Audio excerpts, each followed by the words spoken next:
जय श्री राम दोस्तों।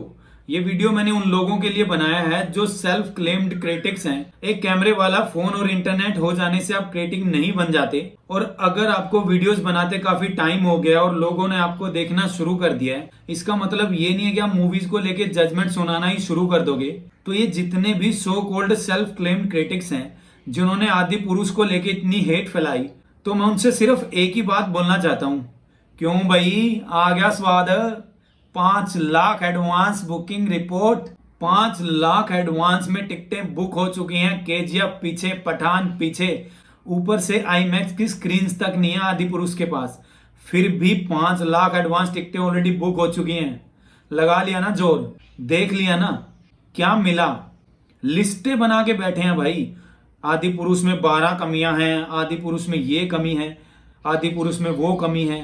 और हर कोई जज कर रहा है कंपेयर कर रहा है रामानंद सागर की रामायणा से इस मूवी को। अगर इन्होंने जरा सा भी रिसर्च की होती, बस यही दिक्कत है ना, हर कोई जल्दबाजी में है। बस ये अपने कंफर्ट के हिसाब से कुछ भी बोल के निकल जाते हैं। आप पहले रिसर्च तो करो, आपको पता लगेगा। रामायणा को ओरिजिनली महर्षि वाल्मीकि जी ने लिखा था और उन्होंने अपनी रामायणा में श्री राम को बायोलॉजिकल बोर्न चाइल्ड दिखाया, एक राज्य का राजकुमार दिखाया। और जब रावण के साथ उनका युद्ध होता है तो उन्होंने बाकायदा बोला है अपनी रामायणा में कि बहुत गुस्से से उन्होंने रावण के साथ फाइट की थी। और रावण के साथ उन्होंने एक बार नहीं 2 बार फाइट की थी। रावण एक बार जब पहली बार आया तो वो भाग गया था, फिर से वो दोबारा लड़ने आया, तब श्री राम जी ने उनका वध किया था। और उन्होंने अपनी रामायणा में लिखा कि जब श्री राम जी से पूछा गया कि अब नारायण के अवतार हैं, आपको क्या जरूरत थी ये सब करने की, आप इतने शक्तिशाली हैं, आप एक चुटकी भी बजाते तो पूरी सृष्टि को खत्म कर सकते हो, तो आप इतना कष्ट क्यों सह रहे हो? तो उन्होंने बोला कि मैं तो एक सीधा साधा दशरथ पुत्र राम हूं और मैं तो सिर्फ अपना कर्तव्य निभा रहा हूं। और वो ऐसा इसलिए कर रहे थे ताकि एक एग्जाम्पल सेट हो जाए कि भले ही आप एक कॉमन मैन हो, आपके साथ कुछ गलत हो रहा है, आपकी मर्यादा के साथ कोई खिलवाड़ कर रहा है, तो आप कॉमन मैन होके भी लड़के उनसे जीत सकते हैं। जैसा कि आपको पता ही है, रामायण में रावण इतना शक्तिशाली था, चारों वेदों का ज्ञानी था, शिव का सबसे बड़ा भगत था, पूरे एक देश का वो मालिक था, काल उनके पैरों के नीचे रहता था। अगर उस टाइम पे देखे जब श्री राम जी एक साधारण पुरुष के रूप में थे, तो उनको रावण से डर जाना चाहिए था। उनकी ख्याति ही कुछ ऐसी थी। लेकिन उन्होंने अपनी मर्यादा, अपने धर्म को निभाते हुए उनसे ना डर के उनसे लड़े, उनसे जीते। तो ये एक बुराई के ऊपर अच्छाई की, अधर्म के ऊपर धर्म की जीत थी। और रामायण में हमें इतना कुछ सीखने को मिला। करोड़ों लोगों के जीवन का आधार रामायण बनी। हमें अपने जीवन के बारे में इतना कुछ सीखने को मिला रामायण से। तो जो भी भगवान करते हैं उनको पता होता है और वो हमेशा अपने भक्तों के लिए ही सब करते हैं।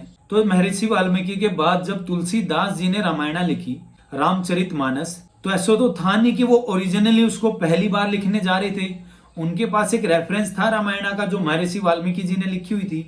लेकिन तुलसीदास जी जब रामचरितमानस लिखने बैठे, वो प्रभु श्री राम के भक्त के रूप में बैठे। उन्होंने रामचरितमानस में वही लिखा जैसा वो अपने प्रभु श्री राम को देखते हैं। ये उनका नजरिया था अपने प्रभु श्री राम को देखने का। और हम आज करोड़ों अरबों लोग जो श्री राम जी की पूजा करते हैं, चाहे आप भारत ले लीजिए, चाहे विदेशों में ले लीजिए, कितने सारे देशों में आज भी श्री राम की पूजा होती है अलग अलग नामों से। जब एक अखंड भारत होता था तो ये सारे देश हमारा ही हिस्सा थे, तो आज भी वहां श्री राम की पूजा होती है।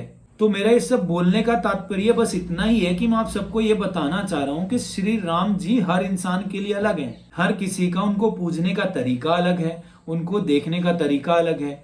और जो आदि पुरुष है वो ओम रावत जी की है। जो रामानंद सागर की रामायणा थी वो उनकी थी, वो उनका नजरिया था। वो अपने प्रभु श्री राम को वैसा देखते हैं, उन्होंने वैसा ही बनाया जैसा उनके दिल में श्री राम थे। ओम रावत जी ने अपने आदि पुरुष में वैसे ही श्री राम बनाए जो उनके मन में है। और बहुत सारे लोग बोल रहे हैं कि श्री राम जी गुस्से में क्यों हैं। हो सकते हैं गुस्से में, क्यों नहीं हो सकते हैं? वो मर्यादा पुरुषोत्तम श्री राम हैं और वो बिल्कुल गुस्से में हो सकते हैं क्योंकि वो अधर्म के खिलाफ लड़ रहे हैं।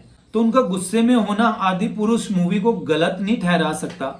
और जो भी आप मूवी में देखोगे वो ओम रावत जी का रामायणों को देखने का नजरिया है और वो बिल्कुल वैसा बना सकते हैं। आप मुझे एक सवाल का जवाब दो, रामायण के ऊपर आज तक कितनी फिल्में बनी हैं? जब भी रामायण के ऊपर बात होती है तो रामानंद सागर की रामायणा को आगे कर दिया जाता है, जो 1987 में आई थी। उसके बाद आज 2023 आ गया है उसके बीच में क्या किसी एक डायरेक्टर, राइटर, प्रोड्यूसर का मन नहीं हुआ रामायण के ऊपर मूवी बनाने का?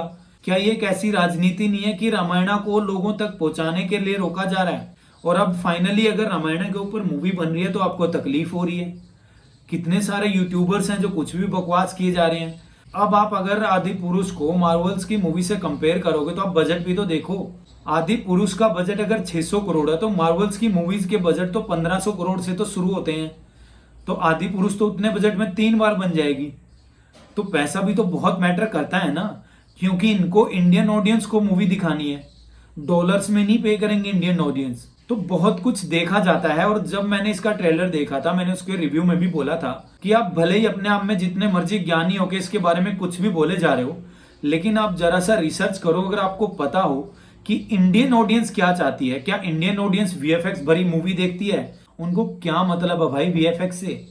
उनको रामायण देखने, उनको प्रभास देखने श्री राम के रूप में। वीएफएक्स ज्यादा मैटर करता ही नहीं है, क्योंकि हमारे देश में वीएफएक्स को इतना सीरियस लिया ही नहीं जाता, सीजीआई को इतना सीरियस नहीं लिया जाता।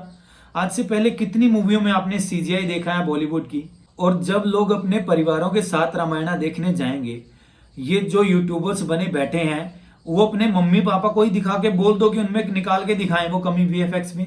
हमारे मम्मी पापा को पता है क्या वीएफएक्स क्या होता है, ये क्या ड्रामा है? वो इमोशंस के साथ फिल्मों को देखते हैं, वो रामायण की तरह इस फिल्म को देखेंगे। उन्हें नहीं मतलब है भाई कि कलर ग्रेडिंग सही है या नहीं है। ऑडियंस बहुत मैटर करती है, जिस टारगेट ऑडियंस के लिए वो चीज बनाई जा रही है। इंडिया तो छोड़ो, यूएसए में हाउसफुल चल रहे हैं भाई आदि पुरुष के। कमियां निकालनी है बस, क्योंकि एक नेगेटिव प्रोडक्ट पॉजिटिव से ज्यादा जल्दी बिकता है। इसका मतलब ये नहीं है कि आप अपनी नेगेटिविटी कहीं भी घुसा दोगे। तो ना तो आदि पुरुष मूवी में कोई कमी है, ना ओम रावत जी की रामायण में कोई कमी है, और ना ओम रावत जी के श्री राम जी को देखने में कोई कमी है। वो उनकी रामायण है। और एक बहुत पुरानी कहावत है, अपने अपने राम। तो हर किसी के अपने राम है और उनको वैसे ही देखिए। और लोग तो ये मूवी देखेंगे ही, चाहे जितना मर्जी आप जोर लगा लीजिए, क्योंकि वो जमाने चले गए जब क्रिटिक्स के सहारे मूवियां चलती थी। क्योंकि जब मूवीज के ट्रेलर या टीजर नहीं होते थे, पोस्टर देख के आपको मूवी देखने जाना पड़ता था, तो तब लोग क्रिटिक्स की बातों को सीरियस लेते थे कि उनको पता लग जाए कि भैया क्या है मूवी के अंदर। अब भैया मूवी के ट्रेलर्स आते हैं, टीजर आते हैं, 2-2 ट्रेलर आ जाते हैं, लोगों को पता लग जाता है कि भाई इसमें क्या है। उनकी अपनी भी तो कुछ चॉइस होती है, उनके अपना टेस्ट होता है मूवीज के अंदर। अब अगर मैं एज ए क्रिटिक आपको बोल रहा हूँ कि भाई ये मूवी देखने जाओ, तो मैं आपको बस एक सजेशन दे सकता हूँ। और उसके बाद भी अगर मैं आपको एक नई मूवी का नाम बता रहा हूँ, तो आप सबसे पहले उस मूवी का ट्रेलर देखोगे, आपका मन आप देखोगे, आपका मन नहीं देखोगे। चाहे मैं उसको अच्छा बोलूं बुरा बोलूं, उससे कहाँ किसी को कुछ फर्क पड़ता है आजकल। तो जो एक क्रिटिक्स और जो रिव्यू की वीडियो है, उसको भी लोग एंटरटेनमेंट पर्पज से ही देखते हैं आजकल, कि ठीक है यार देख लेते हैं कौन क्या बोल रहा है मूवी के बारे में। ये वीडियो से वो ये डिसाइड नहीं करते हैं कि मैं मूवी देखने जाऊंगा या नहीं, वो एक एंटरटेनमेंट की तरह देखते हैं हमें। ये बहुत हार्श रियलिटी है भाई, क्योंकि उनके पास ऑप्शन है, उन्हें पता है भाई मूवी में क्या है, ट्रेलर है, टीजर है, सब तो देख लिया उन्होंने। और आज से पहले बॉलीवुड में इतनी मूवियां बनी हैं जिसमें हिंदू देवी देवताओं का मजाक बनाया गया है। चाहे आप ओ माई गॉड ले लीजिए, चाहे पीके ले लीजिए, वो कैसे हमारे भगवान की मूर्ति को बोलता है कि यार ये थोड़ी देर चला फिर लुल हो गया। कैसे ओ माई गॉड में वो मंदिर के चढ़ावे को इंस्टॉलमेंट बोलता है। इन सब चीजों की तो आपको प्रॉब्लम होती नहीं है। एक अच्छा कुछ कोई करने जा रहा है तो उससे आपको दिक्कत हो रही है। और मैं बता दूं, रामायण एक लौता ऐसा टॉपिक है जिसमें लोग धर्म के हिसाब से नहीं जाते हैं। मैं बता रहा हूं आपको, ये मत समझना कि भाई ये हिंदुइज्म के ऊपर है तो मुस्लिम इसको नहीं देखेंगे। रामायण जब सीरियल भी आया था, लॉकडाउन में भी आया था, तो हिंदू, मुस्लिम, सिख, ईसाई जितने धर्म है भाई, सबने उसको उतने ही प्यार से देखा, क्योंकि रामायण से प्यार ही इतना है लोगों को। श्री राम नाम किसी मंत्रों के जाप से कम है क्या? आपने अजय अतुल का सॉन्ग भी सुना होगा, जय श्री राम, जो आदि पुरुष मूवी में है, कि मंत्रों से बढ़ के तेरा नाम, जय श्री राम। कितना सुकून है यार इन शब्दों में। ये 3 शब्द, जय श्री राम, जिसको मर्जी बोल दो, सामने वाला गुस्से में होगा, जय श्री राम बोल दो, शांत हो जाएगा। इतना पावर, इतनी पॉजिटिविटी इसमें है। और उसमें भी आप आपकी नेगेटिविटी की जो नाक घुसेड़ रहे हो। ठीक है, आपके पास सब्सक्राइबर्स हैं, आपके व्यूज आते हैं, पर थोड़ा रिसर्च करो यार। जो आपकी ऑडियंस है वो थोड़ा बेटर तो प्रोडक्ट डिजर्व करती है। आप कविताएं सुना के वीडियोस भर रहे हो अपने चैनल पे, क्या फायदा है उसका? और क्या फायदा ऐसे पैसे का? जब तक कि आप किसी की जिंदगी में कुछ अच्छा नहीं कर रहे हो, कुछ अच्छा चेंज आप नहीं लेके आ पा रहे हो, तो क्या फायदा? नेगेटिविटी फैलाना तो बहुत आसान है। तो अंत में बस इतना ही कि जाइए आदि पुरुष मूवी देखिए, फैमिली के साथ देखिए, आपको बहुत पसंद आएगी। और अगर आप हिंदू हैं तो अपने मुस्लिम भाइयों को साथ लेके जाइए, अगर आप मुस्लिम हैं तो अपने हिंदू भाइयों को साथ लेके जाइए। सब मिलके रामायण देखिए, प्यार फैलाइए। जय श्री राम।